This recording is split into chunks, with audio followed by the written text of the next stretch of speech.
So you, and this I didn't know, you flew in a B-17 Flying Fortress? I did. 52 combat missions?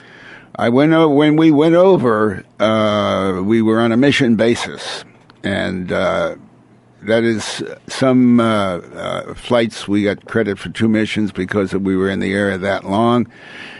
Sometimes we didn't even drop bombs, and we got credit for a mission because we were in the air that long. Then they got on a sortie basis. A sortie basis was every time you drop bombs. Right. So I was in a plane and dropped bombs 33 times and flew 52 missions. I used the 52 because I'm an American, and that's what we do. Where did you drop those bombs? Over Germany. And that was... The Flying Fortress is closer to B-17. the end. B-17 closer to the end of the war? What year would that have been for 1943 and 4. There wasn't much you could do that was more dangerous than that in the campaign back then, was there? Well, I suspect if you were in the infantry and you were seeing battle service. But initially, when they had the, Memphis Belle sort of thing, you can get to 25, and no one got to 25. I mean, they were doing daylight bombings. They didn't have fighter escorts with that kind of range. Right. I don't think the Mustang was around, or at least the Mustang with the drop tanks. And you guys were going out unescorted in the daylight and just getting shredded. And then the P-51s with the red tails, the Tuskegee guys, came along. Yeah. And they flew so close to us. And I think about the Tuskegee Airmen, I often think about a trio of, God, now I'm trying to remember the black dancers, the something brothers, and they were fabulous. Yes, I remember flying and thinking, watching the Tuskegee guys dip and dance and flip and come in so close and go over the bomb run with us, which they didn't have to do. They weren't called on to do that, but they did. And it used to remind me of the something or other brothers. We'll figure it out. They're black, they're brothers, and they tap dance, I think. Yes. And I flew through the air and...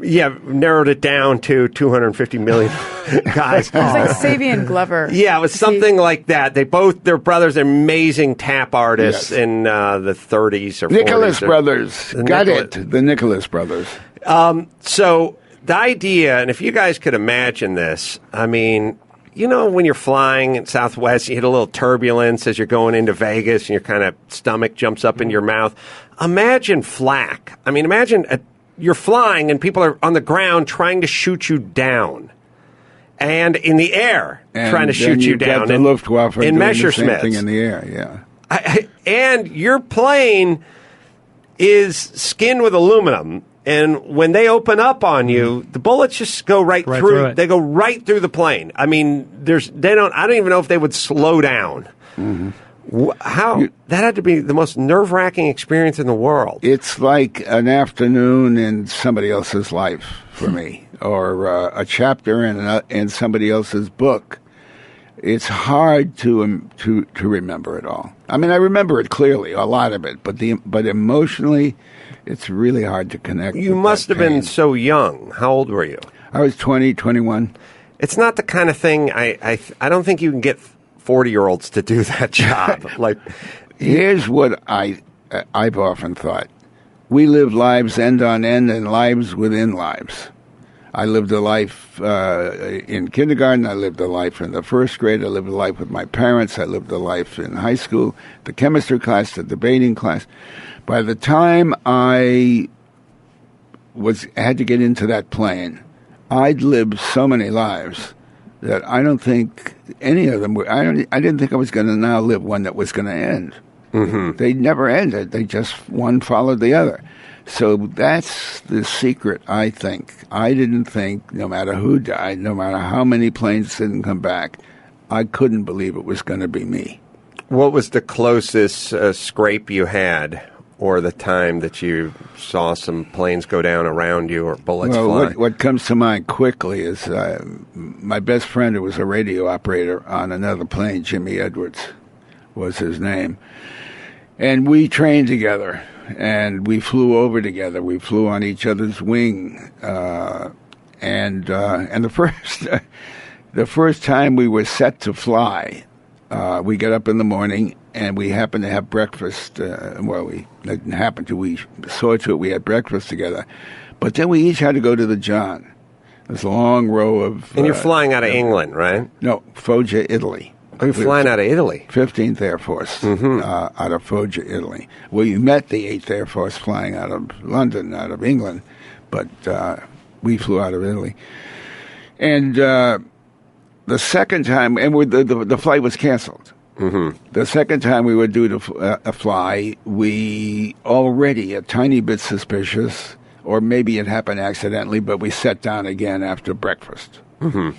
And then the third time, it was really a superstition.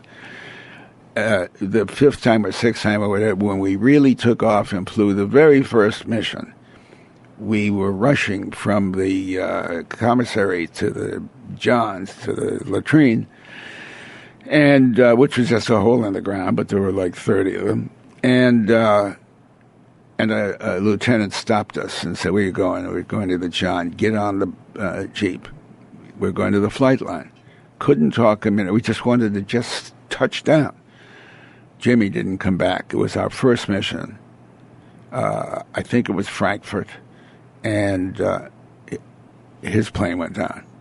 So that was it happened on the very first mission, and that was the roughest time I remember. I just, again, the batting average of those guys, especially early on, was so insanely low that, and I don't know if Norman's battalion was like this, but I mean, for many of the guys that did the bombing missions, especially over Europe, they just didn't come back. I mean, they had an acceptable amount of losses, and that acceptable amount was a huge number of planes. You're saying batting average in terms of just surviving, not in terms of successful mission. Like I said, just not B-17. I don't think, what was the Memphis Belle? Was that a B-17? B-17. They just said, look, if you can make it to 25 successful missions, you can retire. But no one's going to make it to 25, and no one would make it to 25. I was in a squadron that was where the colonel who led the squadron was a giant hero. He flew a plane called the Swoosh Goose.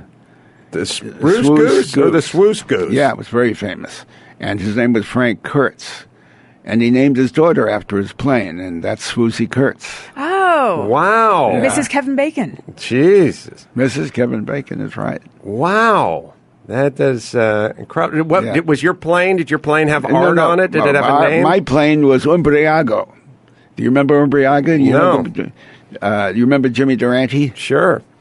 Jimmy Durante used to say Umbriago. Oh, yeah. At the end of every show. Mm-hmm. People attached various meanings to it. It would have been funny if you had dynamite on there. Bizarre precursor. Did you have trouble adjusting when you came back? I didn't. Interesting enough, my wife, Lynn, her dad fought. He was a photographer, but he was also in the 15th Air Force, flew a bunch of missions, and he didn't get over it. Had a really difficult life following. And for me, it was, as I said, like a page in another book. Like it wasn't your life, or it was your former life, and now like you move on. Like the chemistry club. I don't really remember it. I can't believe I was ever a member of a chemistry club. So you come back, and when you return to civilian life, where do you return, and what do you start doing? Well, before the war was over, and before I was due to come back, in Foggia, Italy, I stood over a printer. I spoke a little Italian, well enough to be understood by him, and we picked letters out. It was hand-picked letters, his equipment. And I wrote a one-page petition to. I wanted to be a publicist because I had one uncle who flicked me a quarter when I was a kid. Mm-hmm. And I wanted to be an uncle. I didn't have another role model. I was a kid of the Depression, but if I could flick a quarter to a nephew, that was it. Right. And he was a press agent, so I wanted to be a press agent. I wrote this page. I want to be the guy. I don't want to be the guy everybody's saying, who's that? I want to be the guy behind him that made it possible for him to be the guy they're saying, who's that? Right. Anyway, I had a firm job.